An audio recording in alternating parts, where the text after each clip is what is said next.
Masalah yang viral ni masalah penyambutan paus di tengah lautan, ya, itu Paus Franciscus itu dianggap, kalau kita di sini istilahnya ulama nomor satu, Pak, mujtahid nomor satu di dalam Katolik, ya.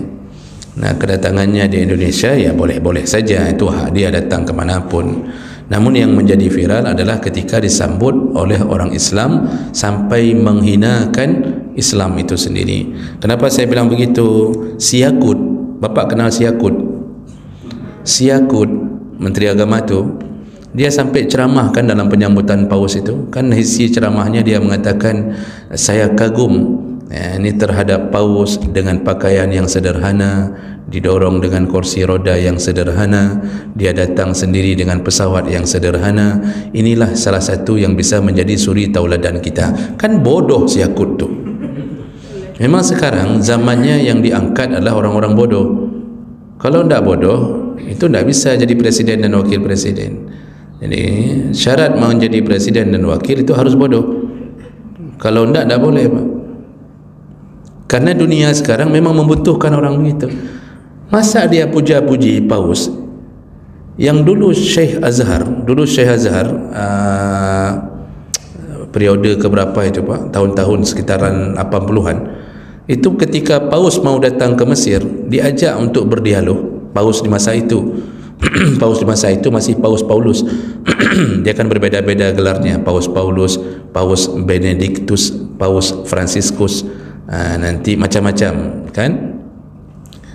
Datang surat ke Syekh Azhar di Mesir, lalu kemudian meminta untuk berdialog, maksudnya menyambut mereka, minta untuk berdialog. Apa jawaban Syekh Azhar? Kami yang menghormati Nabi Isa tidak akan berdialog yang mengatakan Isa sebagai anak Tuhan. Langsung dijawab begitu, langsung dibubarkan, tidak ada dialog-dialog. Kami tidak akan berdialog kepada orang-orang yang mengatakan Isa anak Tuhan. Jadi langsung diserang tepat pada ulu hatinya. Kamu begah awakah metuhan hanakah akui, ya.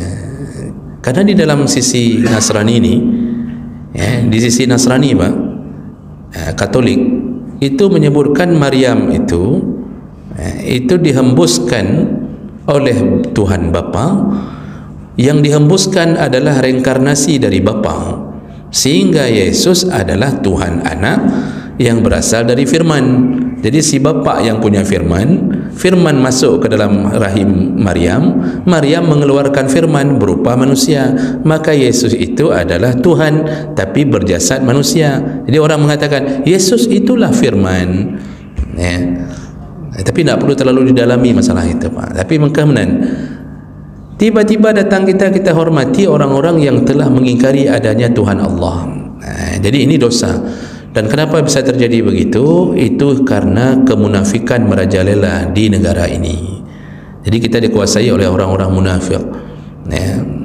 Begitu keadaannya. Jadi ya cukuplah kita yang paham, tidak perlu mengikuti keadaan itu. Kepada seluruh masyarakat, ini sebuah ketidakadilan kepada kelompok mayoritas. Bahwa ini adalah sebuah komando Laskar Kristus, komando Katolik untuk memenangkan kepentingan jaringan mereka. Ya, apalagi pilkada kita 515 titik, 515 pilkada serentak. Dan jaringan gereja paling banyak memberikan bantuan secara langsung maupun tidak, yang akan memberikan keuntungan kepada mereka dalam bentuk akses, dalam bentuk perlindungan, dalam bentuk pemerolehan izin yang dipermudah. Ini jelas nggak sekedar datang ini ada hubungannya dengan banyak hal yang nanti akan dibicarakan lewat dialog dengan sebagai khilafah daripada kepemimpinannya. Ini kalau ada yang ribut-ribut khilafah, ini khilafahnya Katolik, khalifah tanda kutip ya maksud saya, ya. Jadi dia ini adalah koordinator sistem kenegaraan. Jadi Katolik ini memiliki sentra kegiatan di Vatikan. Yang di Vatikan itu adalah sebuah komando negara dalam negara. Yang berprasangka buruk itu bukan hati, tapi pikiran kita. Karena hati itu cuma sumber dari sumber itu memberikan sinyal. Ya, yang berpikir itu dhon itu bukan ada pada qalbu, dhon itu ada pada aklun, akal, pikiran. Quran surah ke-49 dari ayat 11 sampai dengan 12. Saya masuk langsung ke intinya. Ya ayyuhalladzina amanu, Ya, la yaghtab ba'dukum ba'dha. Hei orang-orang beriman, jangan saling mencela. Jangan saling membicarakan keburukan-keburukan. Teruskan ke ujungnya. Inna ba'dha dhanni itsm. Sungguh sebagian dari prasangka itu ada dosa di dalamnya. Yang berprasangka bukan hati, yang berprasangka itu pikiran. Dari mana sumber pikiran bisa buruk? Nah, ini sumbernya ada dari nafsu yang ada pada jiwa kita. Disuplai informasi buruk sampai ke pikiran, jadilah prasangka. Itu asalnya. Padahal apa yang diprasangkakan belum tentu sepenuhnya benar. Maka kalau seperti itu tidak mudah. Anda mesti langsung mengklarifikasi yang bersangkutan dan minta maaf pada yang bersangkutan. Jika memang diketahui itu sumber tujuannya.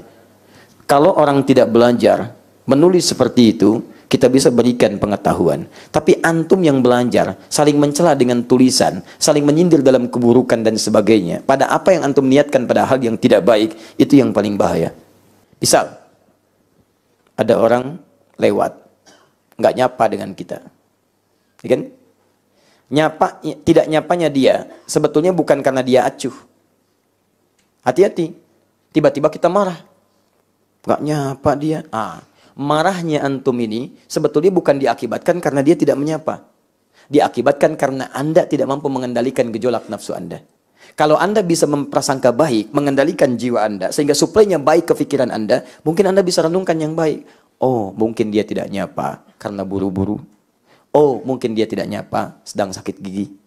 Oh, dia mungkin tidak nyapa karena sedang begini dan begini. Baik arahannya. Dan Anda bisa mengambil rumusnya. Lihat, rumus nafsu ketemu takwa. Jika ada nafsu, ambil takwanya. Takwa itu lawannya. Ada orang cemberut, lawannya senyum. Ketika ada orang cemberut, antum yang senyum. Ada orang tidak nyapa, lawannya nyapa. Jadi kalau antum tidak disapa, antum yang nyapa. Sederhana sebetulnya. Gak usah berprasangka. Lewat dia, tidak nyapa. Oh, tidak nyapa, lawannya nyapa. Assalamualaikum, akhi. Waalaikumsalam. Masya Allah. Ilahin, ilaliko. Oh, selesai. Belum paham antum. Kita kan dalam prinsipnya itu akrimud dhaif walau kana kafiran. Hormatilah, muliakanlah tamu itu sekalipun itu orang kafir. Ini bukan orang kafir kan. Ini adalah orang beriman ya. Jadi saya kira tradisi kita dalam Islam maupun juga tradisi dalam budaya bangsa Indonesia, kita harus menghormati tamu. Ya, orang baik itu adalah orang yang menghargai tamunya kan. Ya. Nah, tentu kita Istiqlal ini perintah agama dan perintah budaya, ya kita perlu menghormati tamu. Saya selaku imam besar maupun juga sebagai paus, temanya tentang kemanusiaan, ya kan. Betapa perlunya kita mengupgrade kemanusiaan itu sendiri tanpa membedakan agama apapun, warga negara manapun, kemudian juga etniknya manapun, warna kulit apapun, bahasa apapun. Humanity is only one. Walaqad karamna bani Adam, kalau bahasa Qur'annya kan, semua anak cucu Adam itu wajib kita muliakan ya. Nah, karena itu gayung bersambut ternyata juga isu-isu yang selama ini dipopulerkan oleh paus ya, sangat universal, komprehensif ya. Sama dengan visi misi Istiqlal juga kan. Ya, bagi saya pribadi selaku imam besar ya, ini bukan persoalan baru. Saya sering mengatakan kita mencontoh masjidnya Nabi Muhammad SAW. Masjid Nabi itu seringkali ditempati sebagai interfaith meeting ya kan. Dalam riwayat pernah disebutkan itu pernah kedatangan Rasulullah tamu lintas agama 60 orang. Bahkan dalam sirah Ishaq ibn Ishaq itu disebutkan pimpinannya itu adalah Abdul Masih dari Kristen Ortodoks. 60 orang anggotanya itu ada Zoroaster, ada Yahudi, ada Nasrani ya kan, ada kepercayaan lokal. Ya, ketika waktu itu Nabi sedang sholat asar, jadi berdiri tamu itu sambil menunggu Nabi selesai sholat. Setelah sholat baru Nabi menerimanya tuh. Nabi menjamu tamunya itu dengan hidangan. Nggak tahu ini kan karena sore ya, mungkin hanya snack ya kan.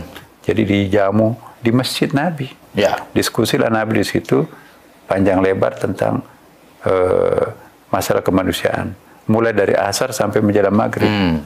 Saya tahu itu sampai maghrib karena ada kelanjutan daripada riwayat itu. Ada salah seorang pesertanya itu menginterupsi Rasulullah, maaf ya Rasulullah, ini sudah hampir matahari terbenam, saya belum melakukan kebaktian. Ya.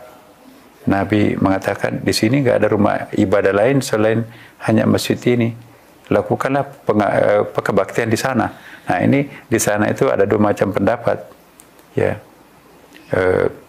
ada pendapat yang mengatakan di kompleks Masjid Nabi, di situ kan ada penginapan untuk dari kabilah luar negeri, kabilah dalam negeri ya. Nah, yang dikoordinir oleh Abi Hurairah, pemegang kuncinya penginapan itu kan. Mungkin di situ ditunjukkan, di situ melakukan kebaktian. Tapi ada juga memahami justru kebaktiannya di masjid. Nah, ini ada kontroversi di situ.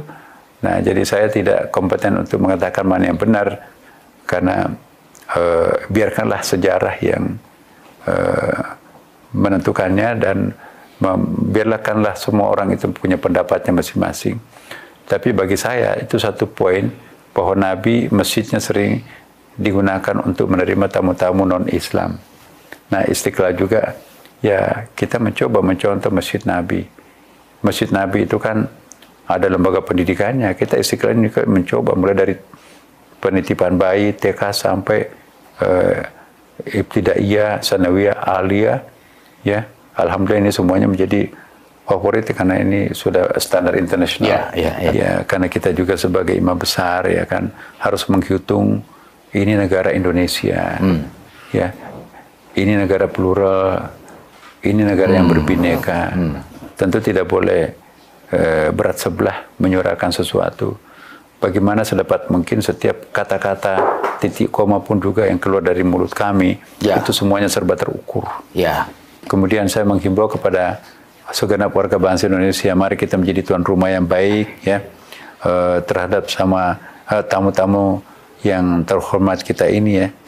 Karena berapa kali juga kepala negara kita berkunjung ke sana dan ulama besar kita berkunjung ke sana, diberikan penghormatan yang luar biasa ya. Hampir semua kepala negara kita itu ulama besar kita pernah diundang oleh beliau.